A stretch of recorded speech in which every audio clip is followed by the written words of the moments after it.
একে তো শীতকাল, তার মধ্যে আবার সকালবেলা। কোথায় চলেছি চলো বন্ধুরা দেখা যাক। যেতে তো হবে অনেক দূরে, আর কোথায় যাচ্ছি তোমরা সেটা নিজেরাই দেখে নিও।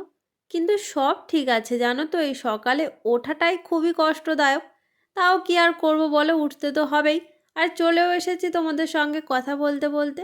এখানে যে কাজ ছিল সেটা তো সেরে নিলাম, এবার চলে যাব বাড়িতে। কিন্তু দাঁড়াও দাঁড়াও, তার আগে তো কিছু খেতে হবে। তাই দাদার এখানে তো চলে এসেছি, কারণ সকাল দিয়ে আমি শুধুমাত্র একটা কেক খেয়ে আছি। শুধু কেক বলাটা ভুল, বাড়ি দিয়ে আসার সময় দুটো বিস্কিটও খেয়েছিলাম। আর এখন অনেকটাই বেলা হয়ে গেছে, দুপুর 2:30 হয়ে গেছে। তাই খিদেও পেয়ে গিয়েছিল, তাই ঝটপট করে খাওয়া দাওয়া সেরে আবারও বেরিয়ে পড়েছি। এবার আর কোথাও যাব না, এবার সোজা বাড়ি এলাম। বাড়ি আসছি এই পর্যন্ত ঠিকই আছে, কিন্তু এবার এই যে সারাদিনের পর পেটে ভাত পড়েছে, এবার তো আমার ঘুম পেয়ে যাচ্ছে।